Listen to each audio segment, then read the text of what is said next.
All right, day 8 notes. Now I'm going to do these. I want to do these before I go over the day 7 homework because this will help us understand a couple problems. So I want to do this first. And anyways, so we're going to go ahead and bring a little calculus in here. We're going to figure out a way to have our calculator do it for us. We're going to talk about inflection points. Now, inflection points on a graph are where a curve changes from concave up to concave down. So concavity is not a calculus idea itself. It's how it describes the curvature of a graph. Okay, instead of slope, it's how curvy it is, and if it's curved up or curved down. So that's concavity, and where that changes, this is called an inflection point, IP for short. Now, the interesting thing here is that there's some other things going on that might be of interest to us. And so if you look at the slopes, little tangent lines, you can just imagine there's an infinite number of slopes. They're going up, they're going up. Now, they're still going up. They're going up the whole time, but you'll see that they were getting steeper and steeper, and now they're getting less steep. And this was the place that it was the steepest, right? And so this is where it's increasing. That's the steepest part of the curve. So it's the steepest. It's the maximum of something. We've been talking about absolute maxes and mins, and we have a way of using our calculators to find those of graph. But how do we find the max steepness, the max slope? It's not the maximum of the function. It's not the highest point of the function. Okay. It's the maximum of the derivative of the function. Okay. Or the minimum. It could be steepest downwards, and that would be the most negative derivative. So how can we get our calculator to find this for us? Because my calculator does not have a way of identifying inflection points. Now, maybe yours does, but I want you to learn how to do it this way anyways. This is what I'm going to be looking for to give you credit. So even if your calculator can do this better than mine, I'm asking you to do it this way because it's an important idea that I want you to start to think about and understand. Now, my graphic calculator does not have a inflection points. Okay, now TI-89 I guess does, 83, 84 doesn't. Some others do, some don't. I want you guys to all act like yours doesn't have it. Okay. So we have to somehow trick my calculator into finding this answer for me. Now, my calculator can find the maximum of a graph. Okay. So here's the strategy. It's not super complicated. We're going to plot the derivative graph. Okay. And so we're going to make a new graph of all the slope values and then find its max or min. Now, it's kind of a simple idea, and this is something we're going to be doing a lot of later in this semester, is actually looking at graphs of derivatives and interpreting what they mean. So this is your first chance to kind of start thinking about that. And so let's see. Now, for instance, we'll just go like in trig, the inflection point is usually halfway between the maxes and mins of these curves. So I mean that's a little predictable. Like they happen exactly halfway between the peaks and valleys. But in general, that's not true. So let's look at a non-trig equation first. So this is a polynomial. This is a cubic. And we're just going to go ahead and graph this. Now, we know what cubics look like. You should know that it's going to look like that. It's positive coefficient front, so it should be going up from left to right. I'm going to get rid of this stuff. And now, you don't have to graph this. You can if you want. If you have some other stuff in there from your homework last night, then just leave it in there. My window, I'm just going to say, I don't know. I mean, should we do negative 10 to 10, negative 10 to 10? I'll probably change it. I want to get a nice view of the graph. So there's the cubic. So I definitely want to see what's going on down here. I obviously have a lot of extra information here. I don't maybe need as much in the top. So I started with negative 10 to 10, negative 10 to 10. But I think I'm going to go with negative 5 over here. And X min's got to be lower. So maybe negative 20, and so we'll just try that. Window, negative 5, negative 20, graph it. And this is a quick, still not enough. Maybe we could go negative 30. Still not enough. Negative 40. I mean, this is worth it to just do that real quick. And the more you do this, so I tried negative 30, and then finally I settled on negative 40. And this is what the graph looks like. I'm just going to sketch a rough graph of it. Okay.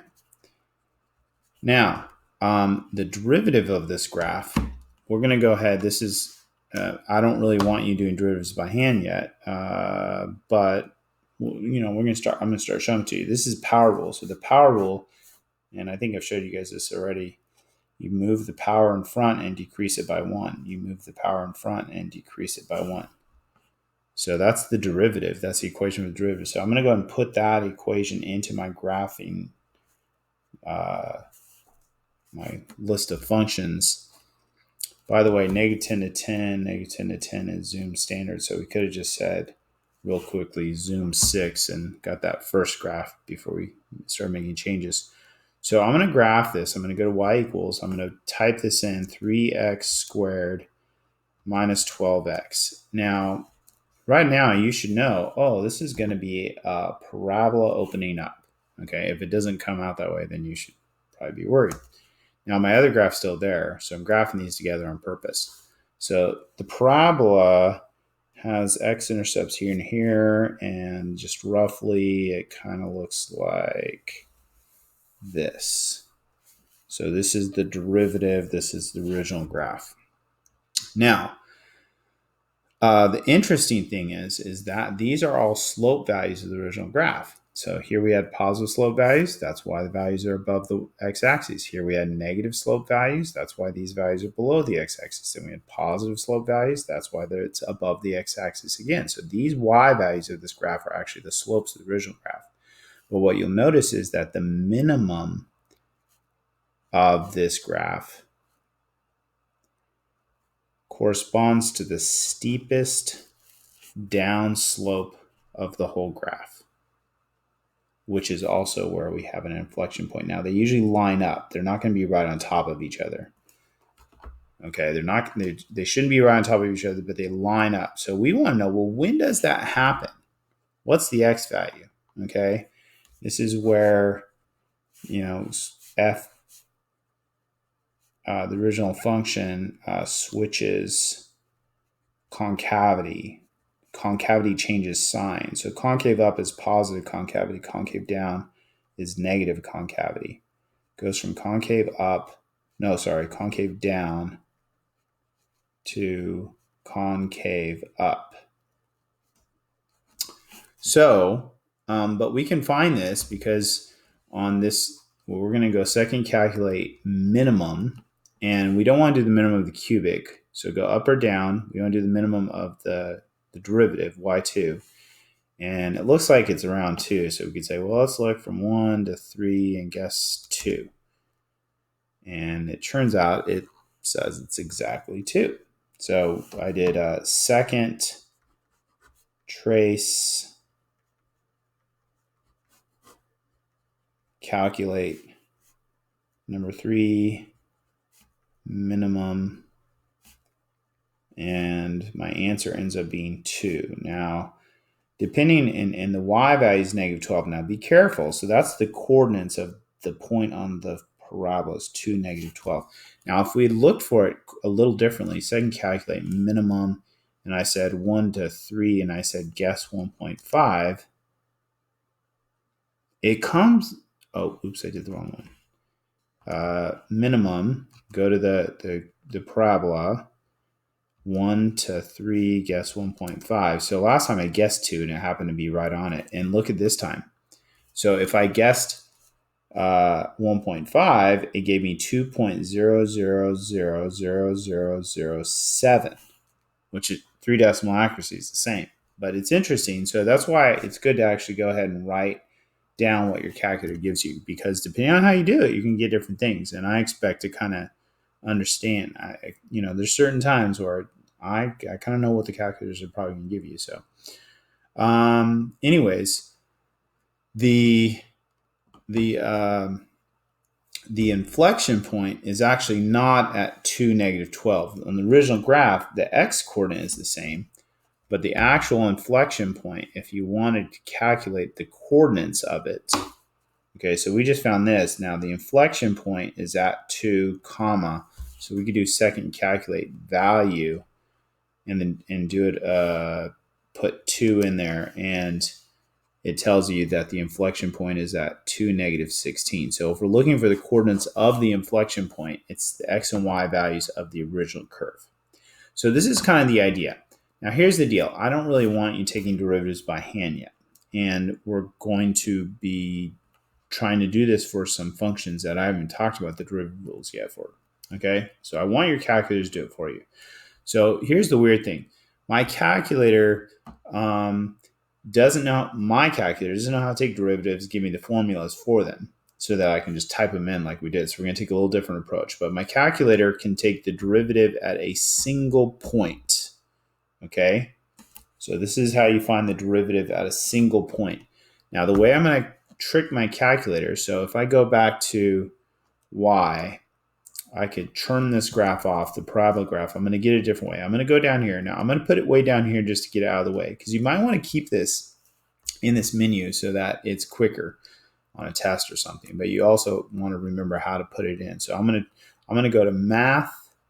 I have to go to this one, math A in derive, which is how we find the derivative at a single point. Okay. And then usually what we do is we give it the equation that we want to take the derivative of. So we can do this vars, y-vars thing. So it'll always reference y1, but you can change it to y2, y3 if you need to. Comma x, it's always comma x, comma.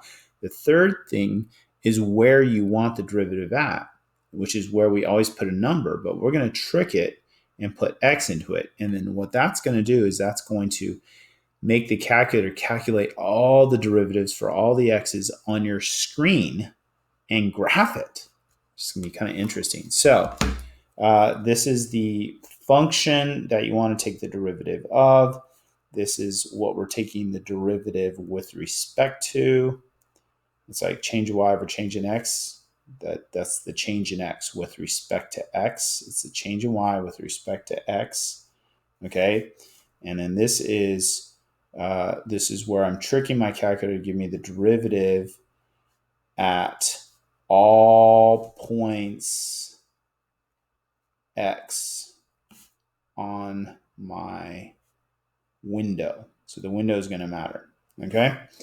Now, so if I do that, here's the cool thing. I turned off that other parabola, right? So, I could go up here and just delete it, just so you know for sure. So it should graph the cubic, but it's going to graph this other thing. Now, the one drawback to this is it takes the calculator a lot of work because it has to calculate tons of derivatives. So it does take a little while. So that graph was pretty quick, but then the next graph, it's a little slow.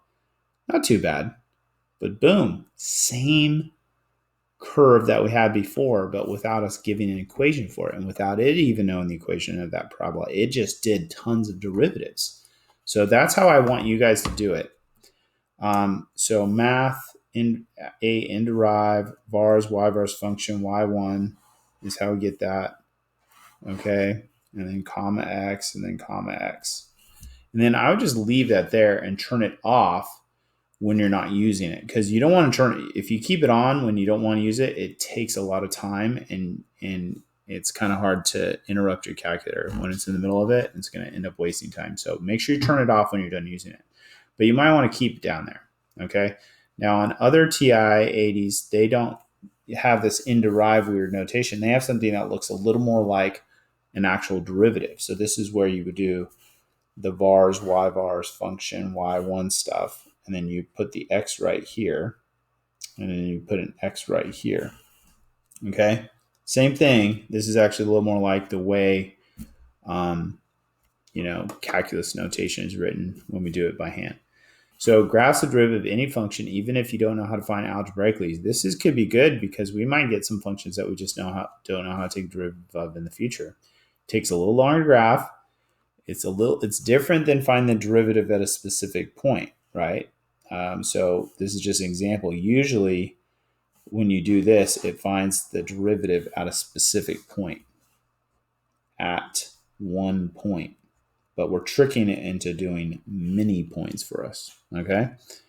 Now, by the way, you could also do derivatives by hand, which I don't want you to do yet, using the power rule. And then you'd plug 2 into this. And guess what? You get the same answer. This would give you 12. This gives you 12. Okay. The back of this sheet is an assignment that I want you to go ahead and skip. I don't even want you to do it. Okay? So you don't need to do this assignment at all. All right? Letting you off the hook here. Okay? Don't need to do it. What I want you to do is to finish last night's homework. Okay?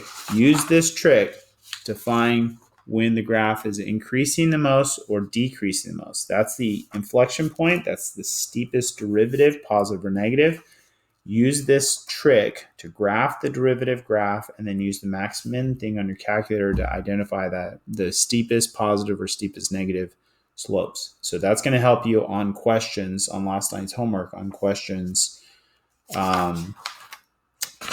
Let's see, question 8 on this one, 12 and 15. Okay. So tonight's homework now is to finish last night's homework. Okay. So go back, try it. I'll go ahead and put a video up going over these problems, but try them first. Try this new trick because you're going to have to use this on your next test. Okay. If you just wait and watch me do it, that's not going to help you be prepared to do it on your own. So you don't need to do the back of this worksheet. Okay. There is no assignment 8. We're skipping assignment 8. Finish assignment 7.